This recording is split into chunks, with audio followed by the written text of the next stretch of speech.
Hey everyone, thanks for tuning in. This is King Audio, bringing you a very important spotlight review this week because it's time for the initial first impressions review of Fallout 4, one of the most coveted and anticipated games of the year. All of us Fallout fanatics waited as patiently as we could for the release, and now that it is finally here, gamers around the world have forgotten that they have friends and family, and are instead spending much of their free time, if not all in some cases, playing this game. So let's get right into it. First off, I have to say that after playing Fallout 4 on a daily basis, many hours a day, in search of both footage for the videos and as much information as I could get before the review, this game is an excellent follow-up to the previous Fallout titles. The story starts with your character in their own home pre-war, and a Vault Tech representative comes to the door to inform you that you, your wife, and your infant son have all been reserved space in the new vault nearby, Vault 111. Shortly after, the neighborhood scrambles towards the vault as an apocalyptic explosion erupts on the horizon. You make it just in time and are transported down to the vault. Upon entering, skepticism makes a debut in the form of undertones as all residents climb into strange-looking decontamination chambers.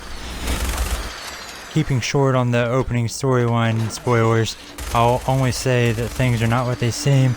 Your wife is killed, your son is kidnapped, and everyone else inside the vault is unable to move any longer. So the story begins as you emerge from Vault 111 to see an incredible scene of post-nuclear war ruins and embark on a long search for your son and his captors. Oh, and it's been 200 years since you first entered the vault.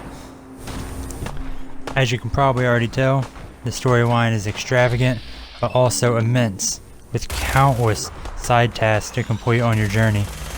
There are multiple groups of people attempting to take control of the Commonwealth, which is what the wasteland that was once Boston has been named. These groups include the Institute, the Brotherhood of Steel, and the Minutemen, and you are given options to help these factions throughout the story in addition to your primary objective. For all my previous Fallout players out there, looting is far from dead and has now become borderline chaotic, with every individual piece of junk in the game being made of extractable components, from the broom in the corner to the plate on the table and even that burnt magazine on the shelf. Every single thing that you pick up has its own unique composition, meaning that nothing is worthless in this world. The first-person view in Fallout 4 is worthy of modern FPS titles such as Call of Duty, Battlefield, and Titanfall, with amazing weapon characteristics including recoil, sighting, and the ever-so-gruesome gore. Put it all together and you've got some intense firefights and gameplay. This is then supplemented with a VATS system to add a unique feel to the battle.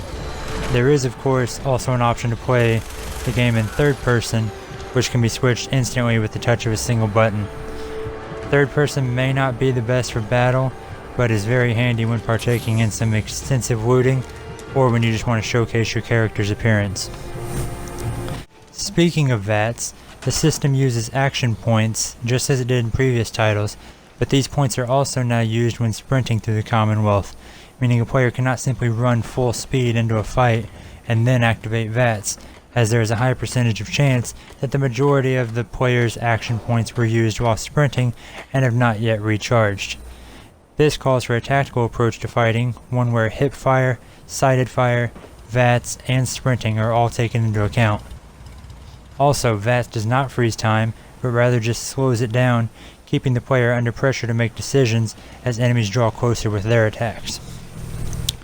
One final note about VATS is that there is a new critical strike process and also an abort button for when you decide it's time to take a different approach. While using a vast array of weaponry and explosives to take down enemies, your experience points are set into a new skill system that allows you to select perks based on a massive chart containing all available and locked perks that you can browse from the Pip-Boy menu.